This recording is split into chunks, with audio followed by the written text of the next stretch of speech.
हैं कि मैंने हमारी बहन बेटी को दे दिया तो हमें किसी को देने की जरूरत ना ना ना, आप करिए। हमारा पुण्य भी कभी कभी समाप्ति पर आ जाता है। भीष्म पितामह ने जिंदगी में इतना पुण्य करा, पर रुक्मणी जी से भगवान कृष्ण ने कहा, एक स्त्री का वस्त्र खिंचा रहा था, द्रौपदी का चीर खिंचा रहा था, उस समय पर उसको बोलना था। भीष्म पितामह को उस समय पर बोलना चाहिए था। गुरु द्रोणाचार्य को उस समय पर बोलना चाहिए। गुरु द्रोणाचार्य को उस समय पर कहना चाहिए था, जब वस्त्र खिंचा रहा उस समय पर बोलना चाहिए, हे दुर्योधन, हे दुशासन, तुम ये गलत कर रहे हो। एक स्त्री का चीर खिंचा रहा।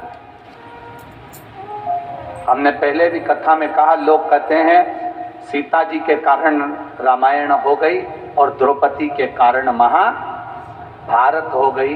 दुनिया के लोग ये शब्द कहना बंद कर दें कि द्रौपदी के कारण महाभारत हो गई और सीता जी के कारण रामायण हो गई। याद रखना, ये सीता और द्रौपदी के कारण महाभारत और रामायण नहीं हुई है, यह नारी का सम्मान नहीं कर पाए इसलिए महाभारत और रामायण हुई।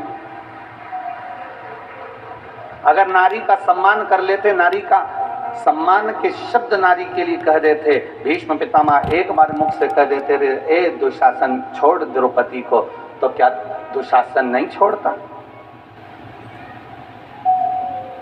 क्या दुशासन नहीं बोलता?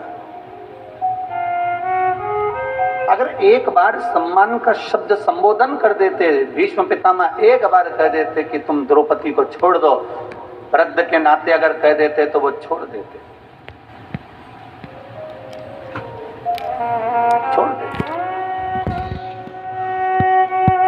एक बार अगर गुरु द्रोणाचार्य ज्ञान की मुद्रा में रखकर बोल देते तो वो छोड़ देते,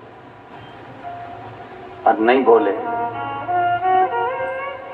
आप सबसे निवेदन है, जब नेक बात बोलने का मौका हो, जब अच्छी राय देने का मौका हो, कोई तुम्हारी बात सुने ना सुने, जिस सभा में बैठे हो और सतमार्ग बताने का अगर मौका मिल रहा है तो उस समय को मत छोड़ना, और अगर बन सके तो अपनी बात एक बार सतमार्ग की बोलना जरूर। फिर परिवार के लोग उस बात को माने ना माने, और अपना कर्म, अपना फर्ज अदा जरूर कर दे।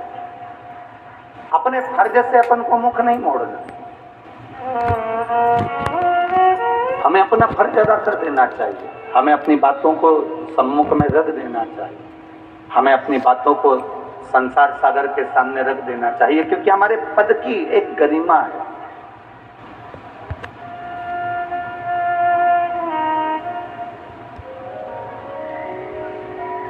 किस जगह पर आप बैठे हुए हो, किस स्थान पर आप बैठे हुए हो, उसकी एक गरिमा है। बहुत ध्यान देना, पाप कराने का काम इस पेट का होता है। पेट क्या कराता है? झूठ बुलवाता है, पाप कराए। पेट क्या कराएगा? भूख लगी है तो लोभ भी करवाए, आसक्तियां भी आएंगी, तृष्णा भी आएगी, वासना भी आएगी। पेट का काम है। पेट पाप करवाता है, पर पेट पाप करवा देता है, पर पेट कभी पाप का प्रायश्चित नहीं करता। पेट पाप करवाता है, और ये जो पीठ है ये हमेशा प्रायश्चित करती है, बोझा ढोती है उस पाप का, और मेहनत कर कर इस शरीर को पार लगाती है। पेट में और पीठ में अंतर ही यही है। पेट पाप कराने का कार्य करता है, पेट हमको पाप की ओर लेकर जाता है। थोड़ा सा लोभ बढ़ता गया, बढ़ता गया, बढ़ता गया। थोड़ा महंगाई बढ़ी तो और वस्तुओं की महंगाई बढ़ा दी। 1 रुपए की चीज 4 रुपए में, 4 रुपए की 8 रुपए में, 8 रुपए की 10 रुपए में, 10 रुपए की 20 रुपए में बढ़ती चली गई, बढ़ती चली गई, बढ़ती चली गई। हमने उसका अधिक फल पा लिया, पर भोगना तो पीठ को पड़ा है, भोगना तो पीठ को पड़ा। इसीलिए बार बार पहले भी कहा, मत बुरे कर्म कर बंदे वरना पछताएगा, भगवान की आंखों से तू बच नहीं पाएगा, तू बच नहीं पाएगा। अरे ओ अज्ञानी मत कर नादानी, अरे ओ अज्ञानी मत कर नादानी। तेरे कर्म का फल भी तू ही पाएगा, जैसा किया तूने तेरे आगे आएगा। मत बुरे कर्म कर बंदे वरना पछताएगा, भगवान की आंखों से तू बच नहीं पाएगा, तू बच नहीं पाएगा। अरे ओ अज्ञानी मत कर नादानी। आप स्थान की मर्यादा रखिए, सास हो सास की मर्यादा रखिए, ससुर हो ससुर की मर्यादा रखिए, ननंद हो ननंद की मर्यादा रखिए, भाभी हो भाभी की मर्यादा रखिए, भाई हो भाई की मर्यादा रखिए।